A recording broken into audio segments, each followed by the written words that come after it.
ಅಲ್ಲ ಈ ಗಂಗಾಧರನ ಪಾಲಿಗೆ ಕನಸಾದ್ರೆ ಕಮಲದ ಪಾಲಿಗೂ ರಾಜೇಶ್ ಕನಸಾಗಬೇಕು.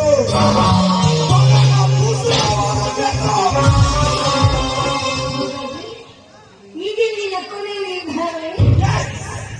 100% ಈ ಗಂಗಾಧರನ ನಿರ್ಧಾರವೆಂದರೆ ಕಾಂಡ ಕಪ್ಪಿಣದ ಸಲಾಕೆಯಿಂದ ಚರ್ಮದ ಮೇಲೆ